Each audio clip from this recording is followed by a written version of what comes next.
you know, try and change play styles. You know, one game they're protecting the Draven, then the next game Freeze is playing Ashe and he's maybe setting up Odoamne instead, but I do understand, you know, it makes the team weaker. It shouldn't make them this weak. No. From what we've seen the last 2 weeks. And I think so many issues. He also talked about moving forward some of the same issues that we said with Jankos. The team just really not on the same page. They know the comps, they know how to run the comps, but when they get to stage, they simply cannot execute. Yeah. And we're going to have to see what they want to pull out today. Is it going to be comfort? Is it going to be something that we've seen them play in the past? Or are they going to still continue to try new things? Of course, Bard, Shen, taken off the table. Shalke not wanting to give up those map-wide playmaking champions. And H2K on the opposite side, Nidalee taken away from Gilius. The most banned, or one of the most banned, actually, yes, the most banned champion against Shalke here. No surprises, Gilius.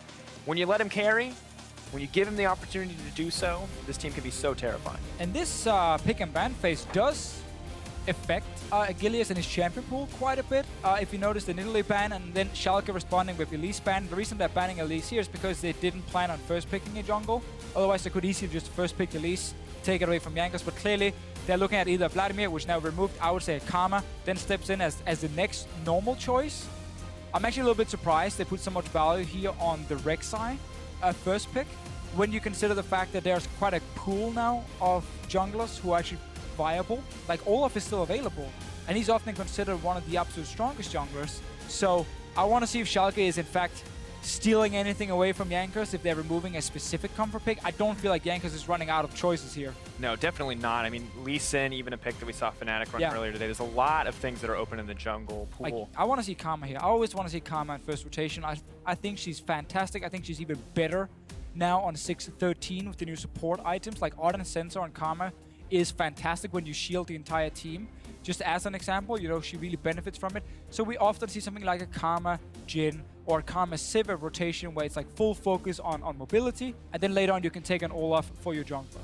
It'll be interesting to see what they offer that second pick here. What information like do they this. want to give up? Karma Sivir going to be the lock-ins here. This has become very standard in the EU LCS, and these two absolutely terrifying. Essentially 2 Sivir ults here on the hunt. Defiance coming out. Incredible mobility on the side of H2K already. And really good when you play against teams like Schalke who like to play very aggressive in the mid game, like to be very active on the map. Like, you now have tools to deal with it. Add in 3 Cloud Drakes, which we'll for sure get in this game, and you're really fast. You know, you can move from one lane to another within just a few seconds. But with H2K, I mean, again, as I said before, they're also setting up for a potential Olaf pick, you know, for their jungler. They don't have to take it. They can go Lee Sin, they can go for other choices like Gragas. But at least now you have an option to really set up this powerful jungler, and therefore this first pick Rek'Sai suddenly loses a lot of value. Going to be interesting to see what exactly Shalke do to adapt here. I don't know why you'd wish for 3 Cloud Drakes, by the way. Why would you ever wish that upon any game? Just for the movement speed. Going to be the final Nami lock-in, though. I feel like this has been the consistent response to Karma, and these two remain the priority in bot lane. Braum, the occasional third pick. Bard, of course, the more likely one, but so frequently banned in the current meta. And now Ryze as well. Is this going to go into the hands of Fox in the mid lane? We would assume so. We don't see Ryze top very often. I actually can't remember the last time I saw it in Europe. At least, so definitely a mid lane pick, but it's very early you show it. Like, you could actually wait it. You're hiding AD carry right now. Viktor is a normal response to the Ryze, and then again, as I said before, if you want to run Olaf, he's great against Nami because Nami can't stop him. Nami cannot protect her backline versus a champion who can just dive right through. Hecarim actually serves the same purpose. Once he ultis forward, Nami wave doesn't do anything. All right, I want to talk briefly about Hecarim. Last time we saw Hecarim, we talked about it as being a pick that needs to snowball. A pick that was so strong in scrims because teams could snowball it, but was failing to transition onto the main stage. Do you think that's still true in the most recent patch? Is Hecarim going to be a reliable jungle here, or does H2K really need to snowball? Hecarim is a jungler who needs to have a good start, yes. He's very powerful in 2 items, but you can say the same for certain other junglers like Shyvana, but we don't see her in competitive play because she's a bit too weak before. I feel like Hecarim is slightly stronger there. At level 6, he does have the ability to actually properly gank, which is something other junglers don't have, like Shyvana. And also, I think Rek'Sai is a jungler who can't punish him. Like, Rek'Sai doesn't really go in and like completely bully out the enemy jungler like a Nidalee pick, so I feel like you can farm up on this one. It's just a very strong team fight, honestly, from H2K. They're running right now, and Shalke is looking to play 1-3-1 against it. Always like rock, paper, scissors. Oh, you want to build strong team fight, we want to build strong split push, and we want to split up the map. Going to be interesting to see exactly what they're able to do with this as well. MrRallez on this Caitlyn. Caitlyn terrifying me, and Krepo talked about it in the previous game. The traps, so oppressive in those siege scenarios, especially when you're backed up by the Nami, potentially with an Ardent Sensor of her own coming into this game. And Now, locking in the Trundle in the top lane, what is the best response here? Gnar. I like to see Gnar against Trundle. It gives you, obviously, again, if you're H2K, you play team fight, but one of the things you can do with these 1-4 compositions like H2K is building is if you get a counter pick in, especially the top lane, and you pick something like a Gnar that can actually stop the Trundle from being a very effective split pusher, you kind of remove one of the lanes that Shalke used to win the game, because 1-3-1 very often rely on both side lanes winning. Gnar is able to stop that very often. I do think there's some weaknesses with Gnar, but I think he's actually a good pick into Trundle. Taliyah would also be a good choice, technically, because she can actually beat him in the laning phase. Gonna be... They're going all in for the engage. I wonder what they're looking for here. I feel like Gnar offers just as much team fight, but maybe not as much reliability. Is going to be the Lisssandra in the end. They're going for all in. Like, this is a composition where H2K cannot play passive. This is going against everything Jankos said they were doing wrong in his interview with you. He was saying we're not aggressive enough. We don't always know how to execute certain comps. This literally cannot. If you fail the execution of this, you instantly lose the game. Maybe a huge sign of confidence from H2K, trying to pick a comp where they know they have to be aggressive. Maybe they say, we know we've fixed these problems and we're going to take a shot here. But at the same time, on the opposite side, Shalke, this feels like good, solid draft, right? I mean, it's nothing crazy. It's a meta draft. Exactly. Yeah. But on the opposite side, H2K, they're trying something new, and it's a big risk here, especially for a team that has, quite frankly, been on the decline. Well, I see the reason behind it 100%. Lisssandra is a ranged champion against a melee champion like Trundle. She should be okay in that lane and be able to push into Trundle, giving you pressure in that one side lane. And then when the enemy team is playing 1-3-1, Tsepha, the way you stop split pushing is you always hit it in the setup. So now you have Lisssandra engage, Hecarim engage, double speed up from Sivir. You have to be able to engage. Absolutely. But with the comps locked in, it's time for Shalke and H2K to get on the rift for our match of the week. I think his Rek'Sai is good, but it's not a real hard champion. It's a good champion for him. This year he improved a lot. I think he's really good, but I don't think I will have any problems against him. Sinks the fangs in for first blood. Jankos, the first blood king, is back. Fox and him are like the two main carries of Schalke. Another ace coming in for Schalke and a triple for Fox.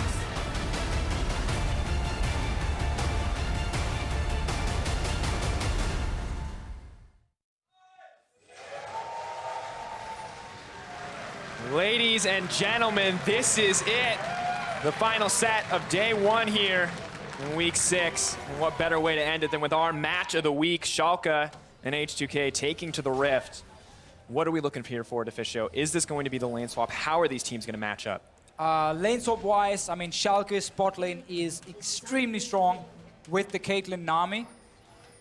But at the same time, if you're Schalke, you kind of want to move this Trundle out of the Lisssandra lane. I don't think you have to necessarily, but I can definitely see H2K opt out of this 2v2, but at the same time, I actually think they should just play it and put Odoamne in this 1v1 lane on top side and kind of sacrifice Freeze a little bit and just try and farm up in your lane. It's a lot about, obviously, early push, where Sivir can just mantra Q straight onto the wave at level 1, start ricocheting or boomeranging with the Sivir, and you can really, really push effectively.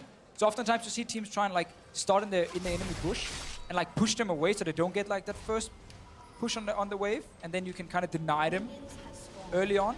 But you see here H2K actually recalling and saying, you know what, boys, we don't need to take this 2v2. Not what they want in the end. Will there be the swap back? Doesn't look like Shalke are going to opt for it. Yeah, as you said, too late. They do get the back out in the end. H2K going to get to lane just a second or two too late, but it'll be okay. Double jungle coming out. My God. And I guess we saw one of the reasons why... Okay. All right, that was the greatest banner of all time. Yes. If you're artistically talented, I'm sorry. You're not going to beat a bunch of guys who printed out that many type E's. Steve all the way across a banner. That's 1 E per page. But as I was saying before here, the first pick, Rek'Sai, I mean, Gilius has said in the feature just before the game, he was like, I think Jankos is a good Rek'Sai. It's one of his best picks. Explaining why they take it away as a high priority pick, at least ban into stealing the Rek'Sai, trying to deny picks, but if Jankos is just playing somewhat decent, he can still make this Hecarim work. Definitely going to be interesting. Of course, if you are just joining us from the B stream, we are in our first match between Shalke and H2K. You'll notice the Lisssandra top lane as well as the Hecarim jungle. Outside of that, things looking pretty standard so far as we get geared up for this lane swap we were just talking about before. I mean, I think Shalke, Gilius said it in the feature and now showing us very much in pick ban that they wanted to take it away from Jankos. And we shift our attention back to this Hecarim. When do we expect the Hecarim to really show up here? What is the Hecarim going to do in this lane swap scenario? Well, I mean, lane swap go? for him is fine because he gets to just free farm. Like early game, lane swap, you obviously divide the map, gentleman's agreement, you kind of shake hands before the game starts, and then you just get one side each. So that's great for the Hecarim. Like, he wants to farm to level 6, he wants to farm to Cinderhulk before he starts having an impact time and time again. Tsepha. We see these Hecarim players like level 6, level 7 without a completed item dive into the back line and just die in like a second. You want to just keep farming. That's why he's so risky in professional play, because he's a jungler who actually mainly wants to play greedy and farm for himself, which is the opposite of what the jungle meta really is right now. It's a lot about being able to gank and set up your lanes. Absolutely, and I feel like in terms of being able to gank, Hecarim not going to be quite so reliable going into the mid lane, but if he goes to gank for Odo ever, if they ever get matched up in a 1v1, it seems like there's such good setup coming in from Lisssandra. So do you think that there's going to be attention paid over the Lisssandra lane, or is she just going to farm up and kind of wait for these team fights? No, I definitely say Lisssandra lane would be the one to play around. If you are H2K and you get these 1v1s, we won't get them for now. We will keep having this lane swap. Obviously, we're going to get all the tier 1 towers down, and then we have a very open map, and that's where especially the Lisssandra lane becomes interesting. Not only ganking the lane itself, but when you have very long lanes, Lisssandra teleport behind like an AD carry and support with no tower, that is extremely effective of setting up 1 or 2 early kills into a dragon, ways to snowball from H2K. They talked about being more aggressive. They have to be able to step up, probably drafted a composition that requires them to be aggressive. So now we need to see if they're able to pull the trigger. And sometimes you don't have to go for the 100% play. You can take the 70-30, you can take the bit risky TP if you're just able to execute it properly. I think that's something we've seen H2K struggle with in the past. The team we praised so long for making the most intelligent play. Not the most aggressive, not the most potentially rewarding, but the one that was safe, the one that was smart, the one that was guaranteed. It's harder to count against them now as teams have started to adapt. Teams are getting smarter. Smart macro movement, not as good as it once was when everyone is keeping up. And there's another thing, Gilius talks a lot about him camping around the mid lane. How effective he is together with his mid laner if they start rolling in the early game. Ryu has been one of the members really underperforming on the side of H2K the last few weeks, where Fox has been one of the best players on Shalke, actually one of the best players in the league. In the league, yeah, he's been fantastic. He's such an underrated player. So I understand Shalke is saying, you know what, let's pay attention to mid lane. Let's try and set him up with our jungler. First gank here was a little bit too ambitious, and therefore nothing happens. Not going to get it in the end. We'll put a little bit more pressure down in the mid lane, but Fox, of course, already controlling the pace here. Really, I think just waiting for the team fight phase. Wondering, as you said, if H2K are going to be able to make moves before Shalke really gets set up, where they're able to start split pushing here. Yeah, we can always just kind of set up champions against each other 1v1. What Steve is going to do is build Tiamat into just a cowl and just get like early MR. Means Lisssandra can't one-shot him anymore. That means Steve can just keep pushing his lane over and over. He doesn't have to care about mana that much. He can just auto-push with Tiamat 24/7. So if Shalke gets to play the 1-3-1 game and set up in their side lanes and actually push H2K back, then suddenly they have full map control. And there's no 1v1 answer here. No one is going to 1v1 this Ryze. No one is going to 1v1 this Trundle if they get a lead, if they get ahead. H2K, on the other hand, this AoE, the insane amount of pick potential they have is so powerful. The ricochet from Sivir, but man, you gotta force them into those fights, right? And in order to do that, you have to have something. You have to have some kind of advantage to get them to fight you. Well, again, it's as I said before here, when you play 1-3-1, you gotta always hit it in the setup. Like whenever they're trying to set up their lanes and start pushing them at the same time, that's where you gotta strike. So it always comes down to you having wards at minimum in the river, preferably even into the enemy jungle, so you have TP locations. And then it's built around you understanding, okay, when a wave is pushing down, we can maybe sacrifice 2 or 3 minions up here by having Odoamne TP away and force that fight in the setup. And that's what we gotta see from H2K. We're still in the lane swap. We haven't mentioned much about it, but both teams are actually just trading. Right now, there's been no objectives taken in the river. They're just constantly swapping around, and we're gonna get another tower trade. But at the end of the day, this is working out pretty well for Jankos overall. We talked about Hecarim needing to farm up, needs that first couple items to really be effective here. Rek'Sai, on the other hand, effective at every stage, and Ryu could be in trouble. Great snare on the gravity field, trying to walk his way out of this one. Wants to protect the pink ward. Jankos moving into the mid lane. Freeze tanking the last few tower shots, but just a trade back and forth. Both junglers want to pay attention to the mid lane here. Yeah, and obviously very hard to gank the mid lane in lane swaps because again we divide the map. So as long as you as a mid laner stay on the side where your team is at, well, you can always just run into the river and no one is going to chase you because they can't see what's going on and they might just get collapsed on. Therefore, Gilius are trying ganking this mid lane, but he's just been able to annoy Ryu. We got to keep our eyes on Lisssandra and the Hecarim. They're sticking together. They're just camping out on that blue buff spawn. Looks like they are going to give this over to Jankos. Not wanting to risk Ryu moving into enemy territory to give it up. Thought that they might be trying to set up something in the mid lane, but Odo, of course, only level 4. Really needs that frozen tomb before he has a reliable engage option. Fox going to drop down some vision of his own. Maybe look to stop the back here. Jankos potentially in trouble. Just going to use that onslaught of shadows. Jankos window shopping. I do believe this was the patch where if you are actually in, if you're recalling and you're like looking at the shop and you take damage, it will actually automatically close the shop, jump to your champion, and therefore stop you from just sitting there and looking. See, those are the quality of life buffs. Yeah, that's a good improve change. because as a general rule, more life usually means more quality for me, and I'm glad not to die quite as much. I just never understood, you know, when you play this many games, and this happens quite often, even for professional players. Like, I mean, stop going into the shop when you're recalling. Just wait 5-6 seconds. I know you want to click real quick and buy it and then leave the base, but it's like 1 or 2 seconds. Look, man, like, what if they run out, you know? You gotta be ready. That's true, but you're not in time, right? Always gotta be there for the sale. Gilius, though, moving in to take some of the jungle. Seems like there's a sale on red buffs today, although I'll have to see. Moving in. Gravity field goes down. Doesn't look like there's going to be any follow-up. It's a little crazy there. Not quite Black Friday in America, people trampling each other crazy. I was about to say, we're getting there, but then no one wanted to fight. Yeah. Which does happen every single time, and whenever I see anything about it in the news.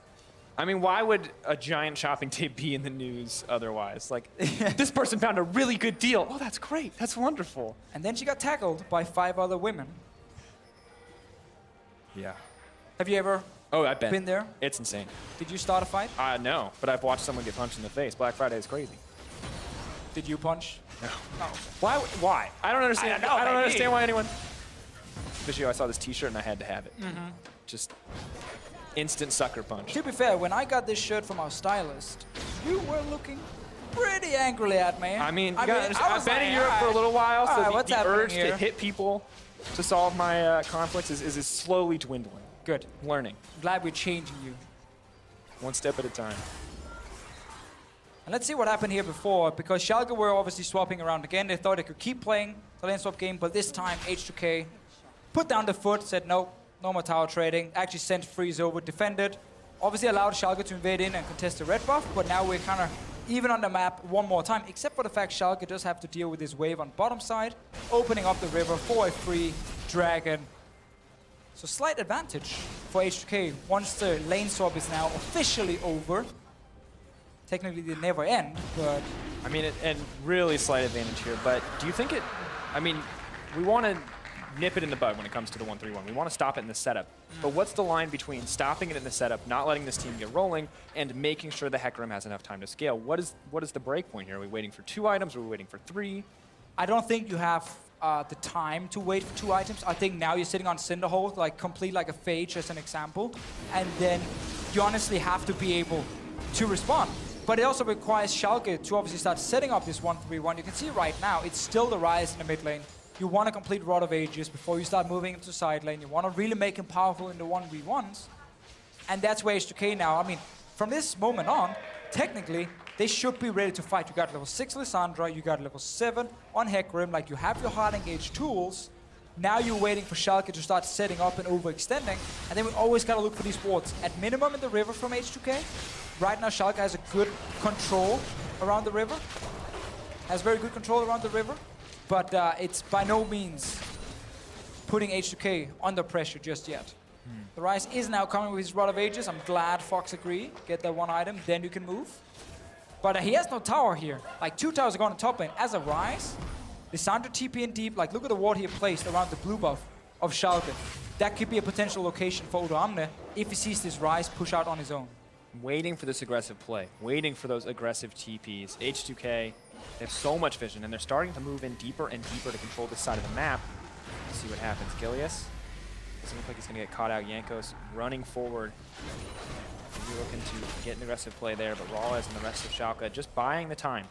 They know they can wait. They know they have, or they know that they can look for those 2 items, those 3 items, to really make sure that they're safe. Yeah, and just kind of think of this setup here like the movie 300, obviously, where Shalke, they want to be able to like flank around what H2K is doing. They want to play these multiple lanes, move around the mountain. They don't want to run straight into a massive phalanx of soldiers.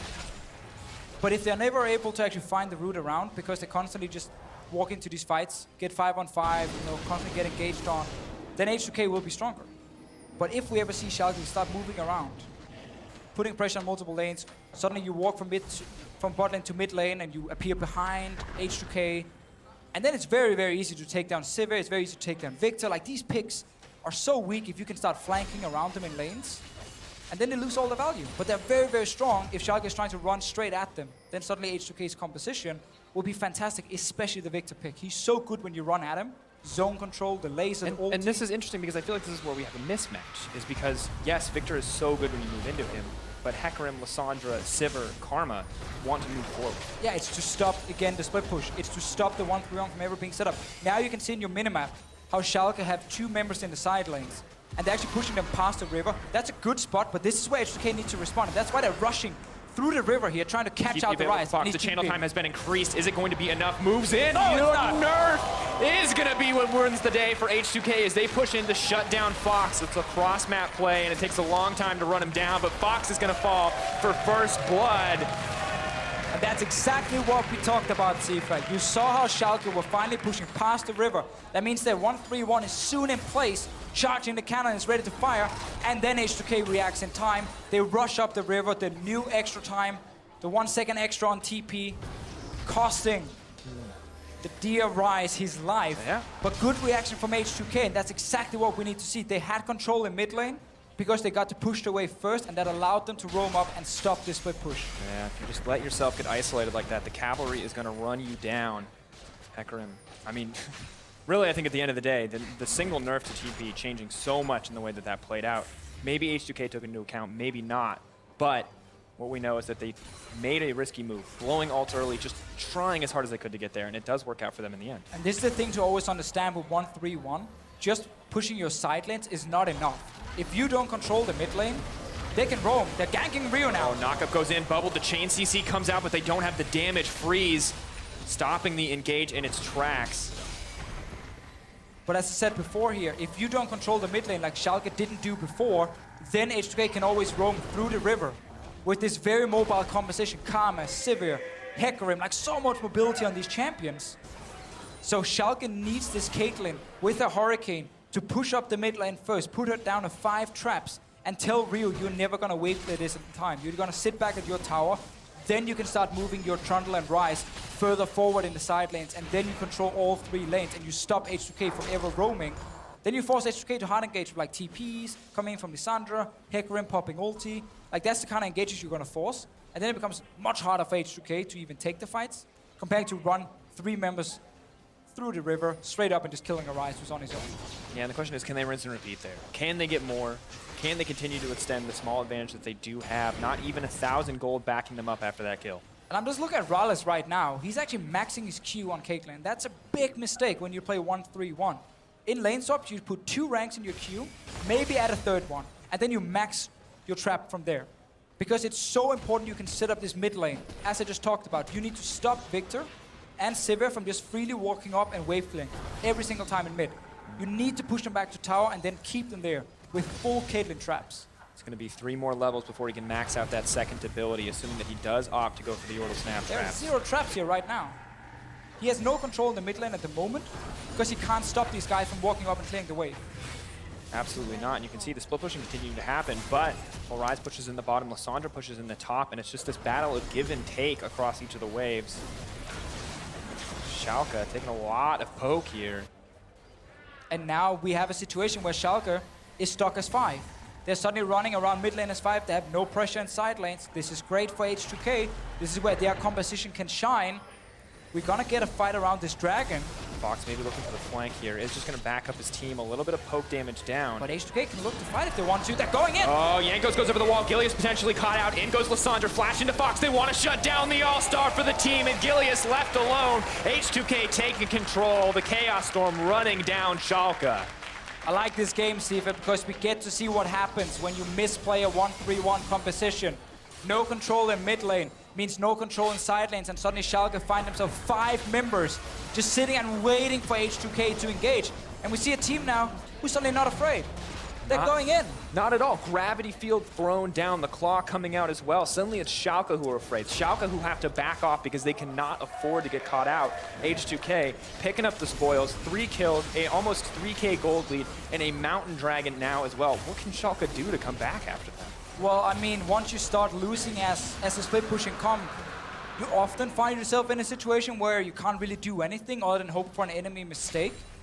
There's still hope for Shalke, but H2K is just getting everything they want. They didn't even have to use a summoner spell.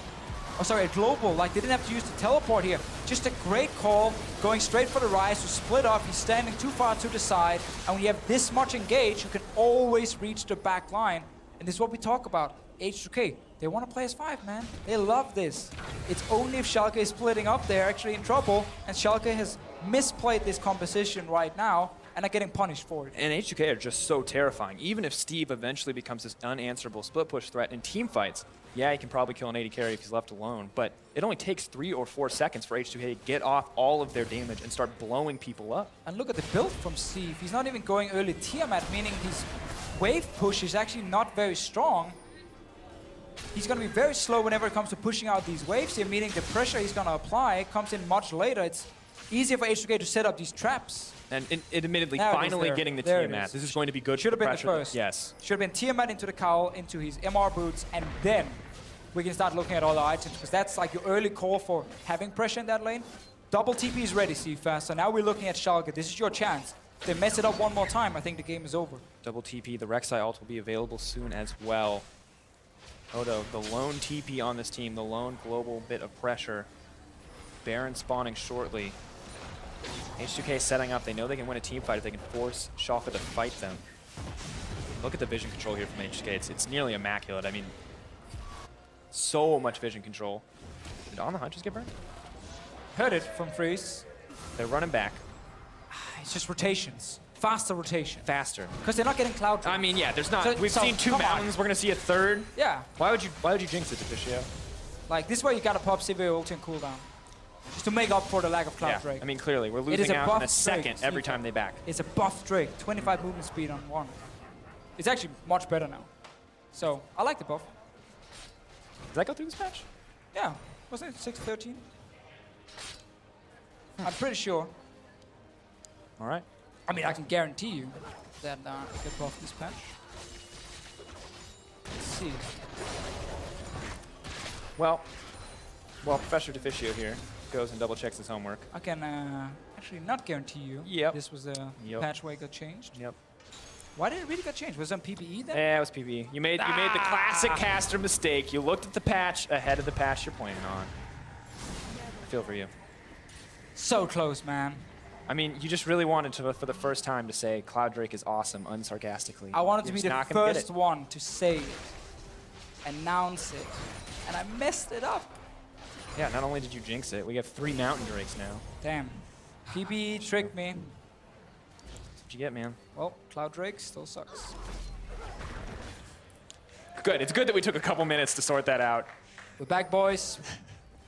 We're back. H2K continuing to group. Vision down around the Baron. Maybe Shalke need to get some control of their own. I don't think H2K can take it quite yet. They just don't really have the reliable sustain damage, but they can definitely threaten, and there is 0 vision from Shalke. I mean, the only thing here is that Hecarim does take a lot of damage from Baron because he doesn't build early armor. So you can only do this if the enemy literally doesn't respond. If they're like dancing around mid lane and they think you're not doing the Baron for a good 10, 12 seconds, but Shalke just moves in and spots everything that's going on. So we kind of back again, and everyone is just kind of split up on the map at this point.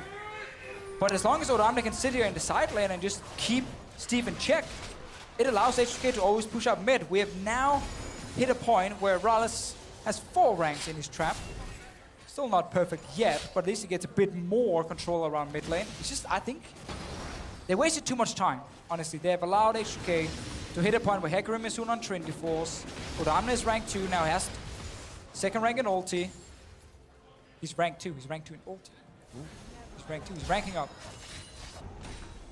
One of the big questions we talked about coming into this game was how... Oh, maybe looking for a play, though. Steve potentially in trouble. Does not throw down the subject gate quite yet. May want to save those tanky stats as they move forward. Karma on the way down as well. Not a ton of damage. Is he going to get the opportunity? Oh, yes, the sustain comes in, but it is simply too little, too late. MrRallez making sure the troll drops. Shalke here needs to respond by taking that top lane tower down. They have control of the jungle. They're moving straight up here. And already at the top, but the wave clear is coming from H2K. Slowly but surely, they're coming. Freeze is now getting close to tower. Odo has TP and he's starting to pressure out the bottom side. Steve up in 17 seconds. Will they look for a flanking play? They have no wards behind at all, so they can't.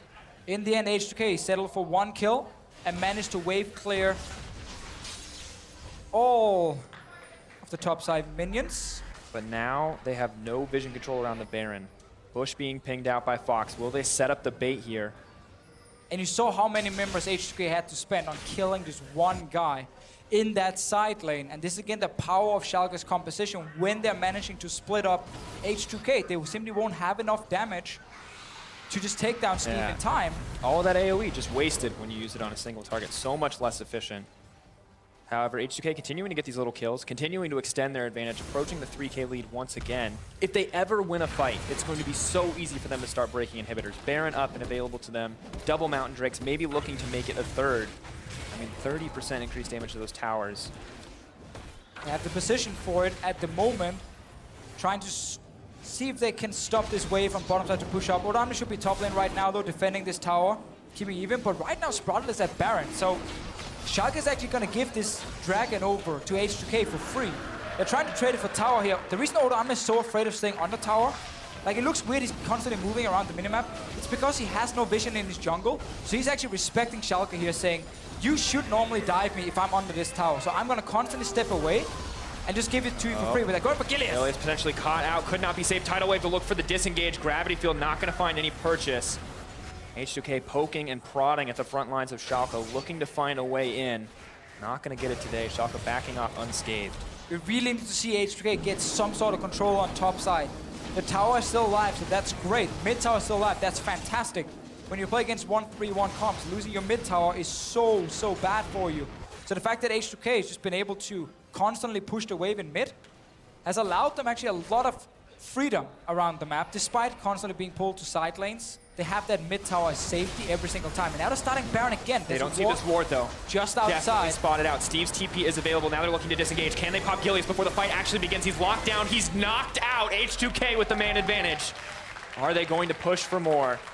Much better shot calling though, Tsepha. Not only do they get a TP from Steve, they get another kill. Shalke was back in base. It's gonna be a fight though. Play. No tidal wave available. Maybe they're looking to go in. Lockdown coming in. 2 members snared. Odoamne gets popped into Jankos. Jankos could be next on the menu. There's simply too much damage. Shalke tear through H2K. The Baron now in their sights. AD carry and support. The only members left standing on the side of H2K. Yeah, we've hit a point now where the Shalke members have enough items to also take these team fights. Double item on the Caitlyn, 2 items on the Ryze. That's gonna be a Baron. H2K with the triple Mountain Drake setup. Thought they'd like to rush down that Baron after killing Gilius. But suddenly the Ryze shows up. The Caitlyn shows up. And keep in mind, a lot of the engage is gone from H2K at this point, because they're using a lot to take down Gilius. That's the Hecarim ulti, that's the Lisssandra ulti. And then they go back to Baron, but suddenly you can't reach the backline as easily anymore. Exhaust down as well on the side of the Karma. They get another one from the mid lane from the Viktor, but it's just simply too little. Steve unkillable on these front lines, and MrRallez on the back side. He can just auto-attack as much as he pleases. Yeah, and we just got the discount version of what H2K normally want to do. Lisssandra did get to the backline, but only had a W to snare. Hecarim did get to the backline, only had his charge. There was no ulti from either of them. And we look at this, as the towers start to fall here for H2K, we praise them for decision making. Collapse on Gilius, turn to the Baron, get aggressive, make aggressive decisions, but it turns against them. They simply do not respect the potential for Shalke to turn around there. And now you can see what is costing them. The gold shifted in the favor of Shalke nearly instantly. The Baron power play in the upper right hand corner of your screen, 2,400 gold, will probably continue to rise because, look, level 13 for Caitlyn, max traps. He's going in from the flank here. Where's Odoamne? He's on the other side of the wall, just outside of your screen. He's not here. Oh, what can he get? They're moving forward. Tidal Wave for the disengage. No! Disaster for H2K. They've overstayed. Ryu flashes forward. The Chaos Storm, not enough damage. But Fox drops on the back half. It's simply the 1-for-1 in the end. But we saw the play from the start. And H2K engaged with Jankos, and Odoamne was too far away to join. He only got in the very end and managed to stun up the Ryze, but never really got to do anything else. And that means technically another one team fight for Shalke here, seeing as they have healthy members who can take down the tower. And we can just see once we get the replay of this fight, entire setup was there. Jankos snuck around, there was a pink ward in the bush, so he wasn't spotted at first. Engaged him, but look at Odoamne here, just outside your screen, goes in and can only get onto the Ryze and lock him down. MrRallez in every single team fight, Tsepha has just been standing there closing his eyes and he's just shooting at everything in front of him as a Hurricane Caitlyn. I mean, it's pretty easy. You're going to hit everything. You got the Hurricane. That's how you play AD carry, at least my rating. That's why you play Twitch, right? If I remember correctly. Yes. Close your eyes, push, spray, and pray. Yeah, exactly. Run them down. I'm still sticking to spray and pray because it really fits the playstyle of an AD carry like Twitch. You're such a rebel, Deficio. I am. It's what I do. Never accept the changes. I see. For me, I just pretend picks like Scion are still really good. That's how I, doesn't matter. There's a little bit of value as a support, but to be a rebel as well. We live in Germany. We don't drink sparkling water. Yeah. Don't eat sweet popcorn. Don't want to be part of your system. First world anarchy. Staying to my natural ohne Kohlensäure. It's one of the first things you gotta learn if you move to Germany. I didn't know that. I've been deprived. Moving forward, H2K now suddenly on the back foot in the 1-3-1, playing out just as Shalke wanted it to. But now it's the 4-1. Trundle moving in, maybe looking to make it a full 5-man party in this mid lane because MrRallez free to poke down these towers. There's so much wave clear on the side of H2K, but the damage on the side of Shalke is nearly overwhelming. MrRallez just continues to rip through the team. And we've hit a point now where MrRallez with the QSS, the lock it on Nami, suddenly this Lisssandra Hecarim diving the backline. They need to land the ultis perfectly on MrRallez to kill him. He's obviously gonna QSS one of them. And if he manages to escape and kite back, then suddenly H2K will probably never take down the enemy AD carry. And then the Hecarim, because he's building Trinity Force, obviously, he's actually not that tanky still. He's only building towards his real first tank item, not counting the Cinderhawk. Now, 30 minutes in, this is why he's a pick that needs to snowball. He's the only tank, too, so he's the perfect target for the Trundle Subjugate. He's not even going to be a tank by the time he gets those tanky stats. Very good point. It's very far behind. Steve approaching level 16 now. Looking to get that from level 14 up. It's once you get level 3 in that Subjugate, you're not a tank. You're never a tank in those fights. And Steve and Gilius can just sit in the front line and buy enough time for MrRallez to obviously take down this Hecarim. First dragon of the game for Shalke.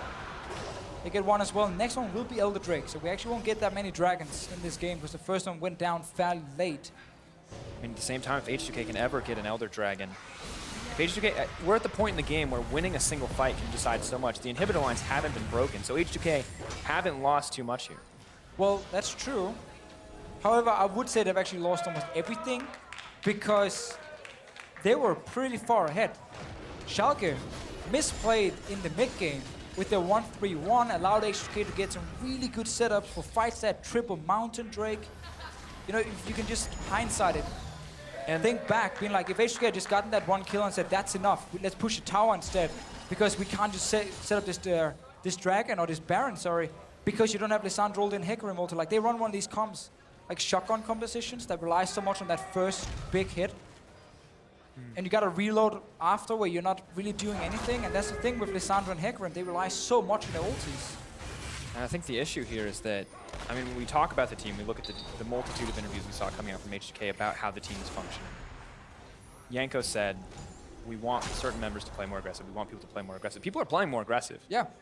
More aggression wasn't the answer. And the thing that's so terrifying is that they played so well to punish so many little advantages to build a lead and then threw it all away on one poor decision.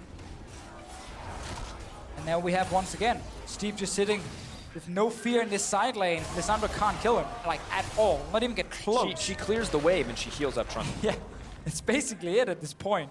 The passive is so oppressive in these circumstances, and I mean, Lisssandra was never meant to out-damage the Trundle. No, it was supposed no. to be this team fight pick, but it's never going to get the opportunity. Yeah, it was meant to keep down the Trundle in the start and then transition into forcing team fights before the Trundle became a split pushing force. Like, that was the entire idea behind it, but Lisssandra is one of these champions who always suffer from the late game because her damage is just not great enough in the late game. Very often she has to ult to herself into like an hourglass and you just buy time in the front line. And if you look at the damage when she's hitting multiple targets, yeah, it kind of balances out. You have that Sure. AoE, the scaling goes up obviously every time you hit somebody, right? Each point of AP you have is worth that much more. And as the fight starts, we have to keep our eyes on the team. 2 TPs coming in, Gravity Field, Jankos not going to make it to safety, accidentally auto-attacks the ward, so he won't get the full ult range. Are they going to be able to win this one? Odo on the front line trying to hop it out. Gravity Field saves them a little bit of time, and Chaos Storm does the damage, but Shalke, they pushed back H2K. Are they going to be able to move for the Dragon? It's just so hard for H2K to kill this front line, to Trundle and the Rek'Sai.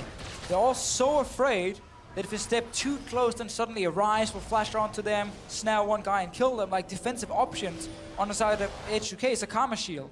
And we look at what the items that H2K need. We're finally seeing the Last Whisper come out, maybe looking for Lord Dominic's, maybe the Mortal Reminder here, but while Freeze is trying to build all these options to kill tanks, opposite side, MrRallez has the freedom to pick up this QSS, and he's going to be nigh unkillable. He has a Nami to back him up, he's got mobility, his flash is available, and this is the guy that you need to shut down, but at the same time, you can't afford to ignore Steve or Gilius or Fox, who are going to be constantly threatening your backline. Well, that's where I like to see these games where your composition, like at specific parts of the game, have a clear goal that can then change later on in the game. So like once Caitlyn became strong enough to carry a team fight, your goal as Schalke kind of shifted. You no longer had to win the game by just playing side lanes. You could actually win the game also by playing team fights because your AD carry is now that strong. They didn't have that luxury back, at 20 minutes. That's where they had to win the game by playing 1-3-1.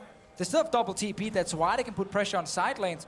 Odoamne is not able to defend because then suddenly Baron goes down and H2K just needs to keep the pressure in this river once the Ryze gets to the tower. But right now, he's a bit afraid. Maybe he's setting up for a TP flank. There's no wards behind This H2K. is bad. There's This is no bad wards for behind H2K. them. They do not have the luxury of split decision making right now. They have to move to the Baron and take it immediately or back off. The choice is theirs, but they need to make a decision, and they choose the Baron.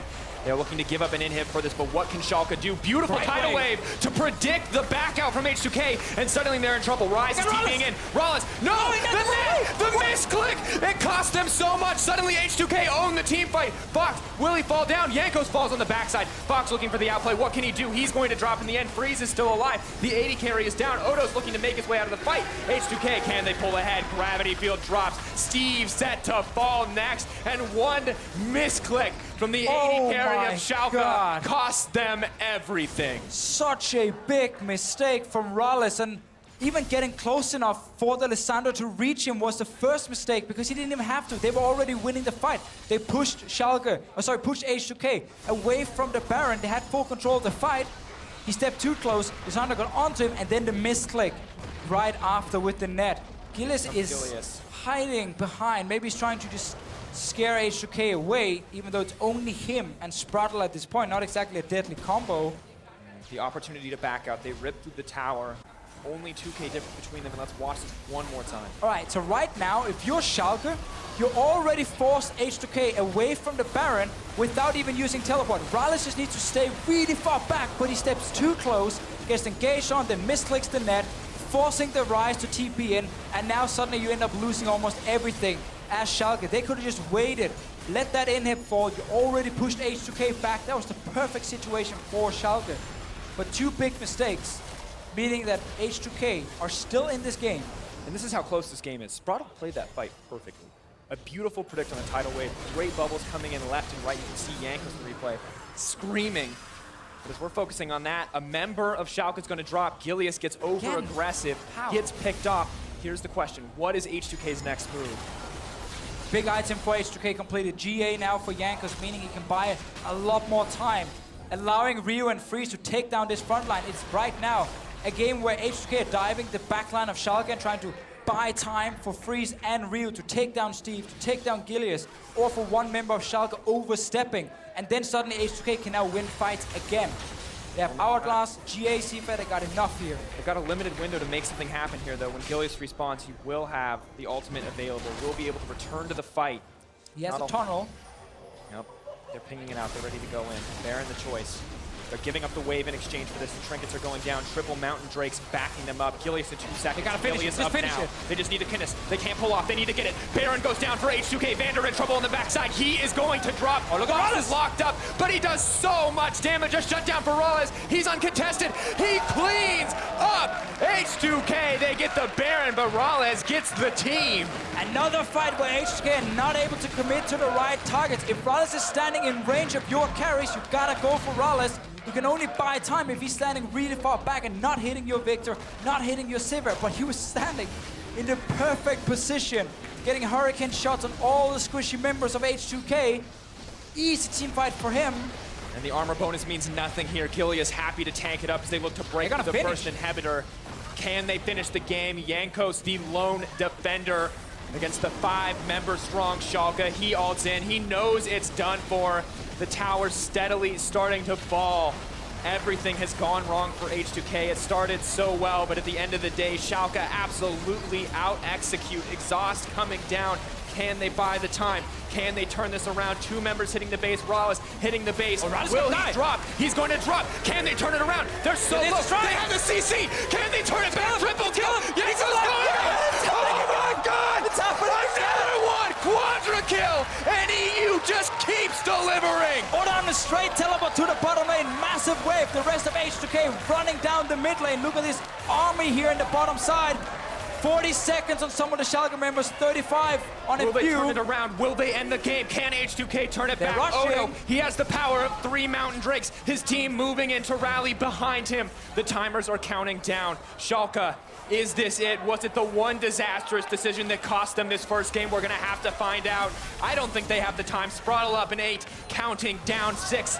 5, They got the 4, Baron buff as well. moving in, he has the tidal wave, he can buy time. Fox will be up as well. What can they do? No, there's too many members strong. They don't have the CC. They're setting their sights. H2K with the turnaround for game